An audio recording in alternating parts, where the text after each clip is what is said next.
Hello everyone, मैं हूं अवनीत और आज मैं आपके सामने आ गया हूं एक नया लेक्चर लेकर।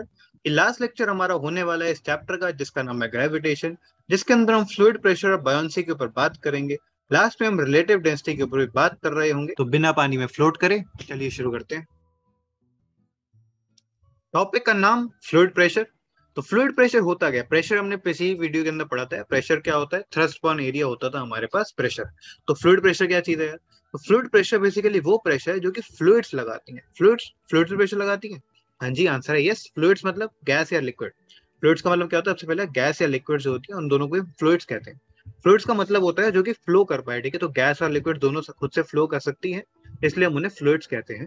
और फ्लूइड प्रेशर का मतलब होता है fluids can also apply thrust on the wall.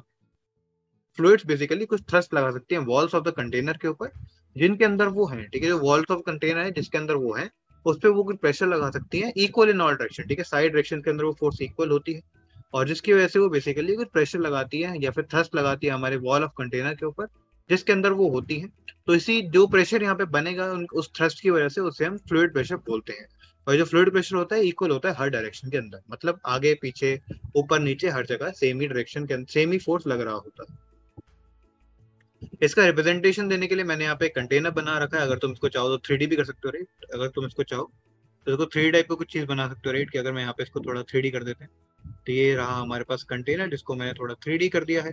तो अगर तुम 3D व्यू के अंदर भी देखोगे तब भी तुम्हारे पास क्या होगा कि हमारे पास जो वाटर है वो हर डायरेक्शन में प्रेशर यहाँ पे लगा रहा हो। ठीक है, वाटर जो है वो हर डायरेक्शन में प्रेशर एक लगाएगा, एक थ्रस्ट लगाएगा, जिसकी वजह से यहाँ पे एक प्रेशर मेंटेन हो जाता है।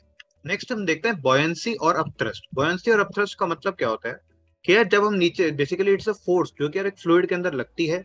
एक फ्लूइड के अंदर जो फोर्स लगती है अगेंस्ट ग्रेविटी, जो कि जो भी ऑब्जेक्ट उसके अंदर डलती है उसे बाहर निकालने की कोशिश करती है। ठीक है, कि तो बाहर जा, बाहर की तरफ धक्का मारती है, उस फोर्स को हम बॉयंसी कहते हैं। जैसे यार जब तुम पानी में कूद जाते हो, ठीक है, या फिर जब पानी के अंदर होते हो तो अपना वेट जो होता है वो कम कम सा फील होता है, राइट। ऐसा लगता है हम हवा में तैर रहे हैं। ठीक है, बिल्कुल वैसे ही यार हमारे पास ऐसा होगा बॉयंसी के साथ। ये जो बॉयंसी होती है ये एक ऐसी फोर्स है जो कि किसी फ्लूइड के अंदर जब तुम होते हो तब तुम्हारे ऊपर लगती है against the force of gravity. जो ग्रेविटी है उसको उसके अगेंस्ट लगती है, मतलब अगर एक ग्रेविटी पॉजिटिव है तो ये नेगेटिव होती है अगर मैं साइन की बात करूं। और जो ये बेसिकली ऑब्जेक्ट होते हैं उसे अपवर्ड पुश करेंगे, मतलब उसे बाहर की तरफ धक्का देती है। नोट करते हैं यहाँ पे एक और चीज कि बॉयंट फोर्स जो होती है वो डेंसिटी ऑफ लिक्विड से डायरेक्टली प्रोपोर्शनल होती है। जो बॉयंट फोर्स होती है वो डेंसिटी ऑफ लिक्विड से डायरेक्टली प्रोपोर्शनल होती है। एंड मैं एक चीज एक और तुम्हें डिनोशन के बारे में बताया था कि जो डेंसिटी होती है ना, उसी डेंसिटी को डिनोट करने का फिजिक्स में बड़ा आसान सिंबल होता है, जैसे हम ऐसे बोलते हैं। ठीक है, ये जो साइन दिख रहा है इसको हम रो कहते हैं, इसका नाम है रो। एंड ये हमारे पास डेंसिटी का सिंबल होता है। कभी भी हम इसको डेंसिटी इस्तेमाल करनी होती है तो हम इसको सबसे पहले डेंसिटी इससे ही लिखी जाती है by default, right. By default अगर मुझे यहाँ पे डेंसिटी लिखनी है तो मैं R H O that is rho से इसको शो कर रहा हूँ। अगर मैं एक ऐसे केस की बात करूं जहां पे एक ऑब्जेक्ट है जो कि वाटर के अंदर है या फिर किसी लिक्विड के अंदर है, तो उसके ऊपर कौन सी नेट फोर्स लगेगी? नेट फोर्स का कंसेप्ट हमने अगेन सेकंड चैप्टर के अंदर पढ़ा था। तो अगर किसी ने सेकंड चैप्टर अभी तक नहीं पढ़ा है तो यार कोई दिक्कत नहीं है, तो कोई दिक्कत नहीं है, तुम जाओ अभी की अभी आसान सी पढ़ाई के अंदर तुम्हें ये वाला जो चैप्टर है वो मिल जाएगा, उससे जाके एक बार चेकआउट कर सकते हो। तो अगर मैं नेट फोर्स की बात करूँ तो नेट फोर्स क्या हो जाएगी? ऑब्वियसली बात है, यहाँ पे एक इंसान है, उसके नीचे एक फोर्स लग रही है F G, that is gravity की फोर्स, और ऊपर एक फोर्स लग रही है F B, right, point force जिसे हम कहेंगे। तो F G minus F B उसके ऊपर नेट फोर्स यहाँ पे लगने वाली है। अगेन यहाँ पे डाउनवर्ड बात करूँ क्योंकि एफ जी मैंने बड़ी लेट करी है, एफ बी मैंने छोटी लेट करी है, तभी मैं एफ जी में से एफ बी को माइनस कर रहा हूँ। एफ जी का मतलब क्या है? Force due to gravity. F B का मतलब क्या है? Force due to buoyant. ठीक है, बॉयंसी। ठीक है, फोर्स ये जिसको हम बोलते हैं बॉयंट, बॉयंट फोर्स ये है। ठीक है, बॉयंट फोर्स होती है ये। तो एम जी माइनस, ऑब्वियसली बात है यार, मैं यहाँ पे जो एफ जी है उसे मैं एम जी डाल सकता हूँ। ठीक है, एफ जी जो है हमारे पास उसको मैं एम जी डाल सकता हूँ। तो हम but we finally get is M G minus F B downward लगने वाली है, राइट। मैंने बस क्या करा, एफ जी को मैंने एम जी डाल दिया है। And here comes Archimedes principal. मतलब आर्किमिडीज प्रिंसिपल यहाँ पे हमें देखने को मिलता है, जो ये कहता है कि it says that buoyant force acting on a body, buoyant force acting on a body equals the weight of the fluid displaced by it. ठीक है, तो जो भी यार उसका वेट होगा, जो भी फ्लूइड को डिस्प्लेस करेगी, उसके इक्वल बॉयंट फोर्स होता है। ठीक है, उसी के इक्वल क्या होता है? बॉयंट फोर्स होता है। तो बॉयंट फोर्स की बेसिकली वैल्यू कितनी आ जाती है? वेट ऑफ डिस्प्लेस्ड लिक्विड, जैसा ऊपर गिवन था, वेट ऑफ डिस्प्लेस्ड लिक्विड। अगर मैं इसकी वैल्यू निकालूंगा तो क्या हो जाएगा? वेट हम सब जानते हैं क्या होता है, weight is equal to M G होता है। तो ग्रेविटेशन जो जी है वो तो सेम रहेगा, पर यहाँ पे क्या आ जाएगा? किसका मास आ जाएगा? We get mass of displaced liquid, we get mass of displaced liquid. क्यों? क्योंकि भैया weight is equal to M G होता था, जी तो हमें निकल गया, तो मास किसका आएगा यहाँ पे? डिस्प्लेस लिक्विड का मास आ जाएगा, क्योंकि हमें वेट भी किसका निकालना है? डिस्प्लेस लिक्विड का निकालना था। तो mass of displace liquid into G is equal to F of B. Net force basically कितनी आ जाती है यार? तो नेट फोर्स अब जानते हैं एम जी माइनस एफ, अब बेसिकली मैंने क्या करा, बॉयंट फोर्स की वैल्यू डाल दी, mass of displace liquid into G. तो मैं क्या करूंगा, जी को ले लूंगा बाहर, तो what we get is mass of जो भी ऑब्जेक्ट होगा उसका minus mass of displace liquid. और अगर मैं यहाँ पे थोड़ा ध्यान दूं तो यार सब जानते हैं कि मास जो होता है वो क्या होता है, mass is equal to density into volume, mass is equal to density into volume. तो मैं क्या करूंगा, मास ऑफ ऑब्जेक्ट निकालने के लिए वी है, यहाँ पे जो मास ऑफ ऑब्जेक्ट है इसको निकालने के लिए I do density of object into volume of object. ठीक है, क्या करा, density of object into volume of object कर दिया, माइनस माइनस क्या करूंगा, डिस्प्लेस लिक्विड जो हमारे पास डिस्प्लेस लिक्विड था उसके मास को मैं कैसे लिख सकता हूँ, volume of liquid displaced multiplied by rho of liquid. ठीक है, जो डेंसिटी ऑफ लिक्विड है उससे मैं वॉल्यूम ऑफ डिस्प्लेस लिक्विड से मल्टीप्लाई कर दूंगा। तो यहाँ पे फाइनल आंसर आता है volume of liquid displace multiply by rho liquid. यहाँ पे माइनस करा है मैंने किसके साथ, density of object multiply by volume of object, और ब्रैकेट में क्या है, जी है, राइट। तो हमारे पास क्या आता है, फोर्स आती है। तो फाइनल हमारे पास ये फोर्स नेट आती है। ऑल्दो यार ये बहुत ज्यादा पेपर के अंदर पूछी नहीं जाएगी, ऑल्दो हो सकता है तुम्हारे कोर्स के अंदर आए भी ना, पर मैंने ये बता दिया ताकि तुम्हारी जो अंडरस्टैंडिंग है वो क्लियर हो जाए कि जो पॉइंट फोर्स होती है वो यार वो जो हमारे पास डेंसिटी ऑफ लिक्विड होता है उससे डायरेक्टली प्रोपोर्शनल होती है। ये पॉइंट फोर्स है ना, पॉइंट फोर्स कितनी हो जाएगी, पॉइंट फोर्स जो हमारे पास होती है F B is equal to आती है V liquid displaced, V liquid displaced density of liquid into G। ठीक है, ये हमारे पास आता है बॉयंट फोर्स का फॉर्मूला। ये भी अगेन यार तुम्हारे काम नहीं आ रहा होगा ज्यादा कुछ खास, बट अगेन इसलिए काम आ सकता है ताकि अगर तुम फिजिक्स लवर है और तुम्हें अंडरस्टैंडिंग करने में मजा आता है तो ये तुम्हें काफी हेल्प कर सकता है। नेक्स्ट थोड़े आसान टॉपिक पे आ जाते हैं यार, कि जैसे अगर हमारे पास कोई ऑब्जेक्ट है जो कि यार पानी के अंदर है, ठीक है, या फिर कोई लिक्विड के अंदर है, तो यहाँ पे अगेन मैं डेंसिटी ऑफ लिक्विड यहाँ पे मार्क कर रहा हूँ, साथ में density of solid again mark है, कोई दिक्कत नहीं।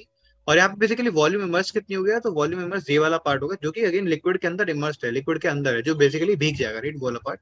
तो उस पार्ट को मैं क्या बोलूंगा, वॉल्यूम इमर्स बोलूंगा।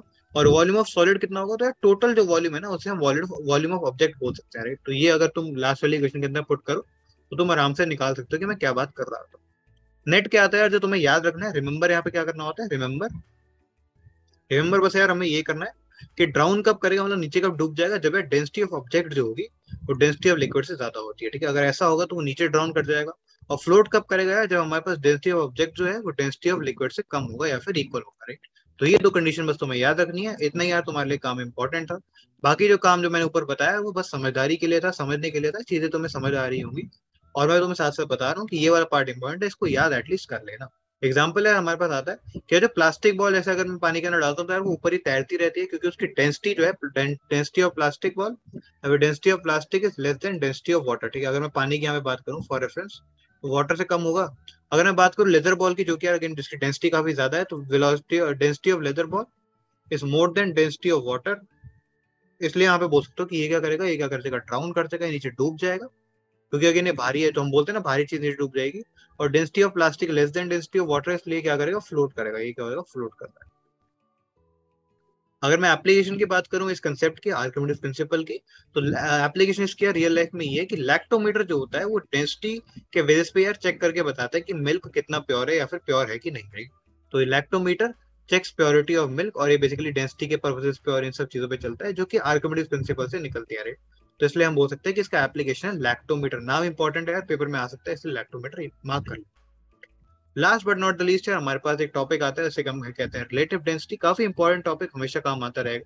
तो इसका एक रिलेटिव डेंसिटी को हम एक सिंपल फॉर्मुला की तरह याद करेंगे, that is relative density is equal to density of substance by general density of water. ठीक है, डेंसिटी ऑफ जो भी हमारे पास, जैसे अगर वेलोसिटी, अगर मुझे डेंसिटी ऑफ एक्स निकालना है, ठीक है, रिलेटिव डेंसिटी ऑफ एक्स निकालनी है, तो मैं क्या करूंगा, डेंसिटी जो भी एक्स की होगी बाय में करूंगा डेंसिटी ऑफ वाटर। ठीक है, बाय में कर दूंगा डेंसिटी ऑफ वाटर, इसको मैं किसके इक्वल कर दूंगा, रिलेटिव डेंसिटी के इक्वल कर दूंगा।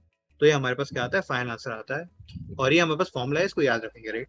तो अगर जैसे मुझे डेंसिटी ऑफ सिल्वर निकालना है, 10.8 यहाँ पे दे रखे relative density of silver, and you have to find the density of silver, right. तो हम कैसे निकालेंगे, तो उसको यार सबसे पहले वो करने से पहले मैं एक डाटा जान लूँ कि हमारे पास जो जनरल डेंसिटी ऑफ वाटर होती है ना, ये वैसे किसके इक्वल होती है, होती है 10⁻³ के इक्वल। ठीक है, 10⁻³ kg पर मीटर क्यूब और 1 ग्राम पर सेंटीमीटर क्यूब की इक्वल होती है। तो ये वैल्यू हमें याद रखनी है, ठीक है। Density of water is 1000 kg पर मीटर क्यूब या फिर 1 ग्राम पर सेंटीमीटर क्यूब। और इसी के साथ मैं ये वाला क्वेश्चन बड़े आराम से कर सकता हूँ। कैसे करूंगा, मैं करके दिखाया तो नहीं। सॉल्यूशन क्या आता है यहाँ पे, we know relative density of silver कितनी हो जाएगी, relative density of silver, silver कितनी हो जाएगी, relative density of silver is equal to density of silver, ठीक है, डेंसिटी ऑफ सिल्वर बाय में डेंसिटी ऑफ वाटर, राइट, ये होता है। And we already know density of silver हमें निकालना है, राइट, इसको डेंसिटी ऑफ सिल्वर निकालना है। बाय डेंसिटी ऑफ वाटर कितना होता है, 10⁻³ होता है kg पर metre cube, and relative density already given है, क्या दे रखी है, relative density of silver is equal to 10.8, right. तो यहाँ पे क्या करेंगे, इसको पुट कर देंगे 10.8 and the final answer we get is density of silver is equal to 10.8 into 10 to the power 3 kg per metre cube, right. तो again mercury पे को जैसे मरकरी भी हमारे पास होता है इंपॉर्टेंट एग्जांपल, जिसकी रिलेटिव डेंसिटी 13.6 के आसपास आती है, राइट। तो 13.6 के आसपास आने का मतलब क्या होता है कि उसका जो डेंसिटी होगी वो कितनी होगी, 13.6 into 10 to the power 3 kg पर मीटर क्यूब हो जाती। तो अगर कोई भी जैसे दे रखे कोई ऑयल है, उसकी रिलेटिव डेंसिटी 0.8 है, तो उसका मतलब होगा कि उसकी रिलेटिव डेंसिटी अगर 0.8 है तो उसका डेंसिटी आएगी 0.8 इंटू 10 टू द पावर 3 करना होता है। That's a simple way of doing this. तो रिलेटिव डेंसिटी को बस 10 के पावर 3 से मल्टीप्लाई कर देंगे, we get the density in KG meter per cube, KG we get the density in KG per metre cube. That's the final answer. And इसी के साथ आज की छोटी सी वीडियो खत्म होती है। हो तुम्हें चीजें पूरे चैप्टर में समझ आ गई, और तुम्हें पूरे चैप्टर में कोई भी डाउट है तो कमेंट सेक्शन है तुम्हारे लिए हमेशा खुला है। अगर कोई क्वेश्चन में तुम्हें दिक्कत है तो वो भी तुम नीचे बता सकते हो। अगर यार तुम्हें कोई प्रॉब्लम और आ रही है तुम भी नीचे बता सकते हो। मेरा टेलीग्राम ग्रुप भी यार है तो तुम उसको ज्वाइन कर सकते हो। अगर मुझसे डायरेक्टली कनेक्ट करना चाहते हो तो मेरी इंस्टाग्राम आईडी है avneet/singh/2103, राइट। तो तुम इसके ऊपर मुझे फॉलो कर सकते हो इंस्टाग्राम पे, मैं यहाँ पे तुम्हें मिल जाऊंगा। चैनल को सब्सक्राइब कर लें और साथ में वीडियो को लाइक जरूर करते हैं अगर आपको वीडियोस पसंद आ रही है और समझ आ रही है, या फिर अगर तुम्हें वीडियोस हेल्पफुल लग रही है दोस्तों के साथ शेयर करते हैं ताकि यार उनका भी भला हो पाए। इसी के साथ चलता हूँ, टाटा गुड बाय, पढ़ते रहें।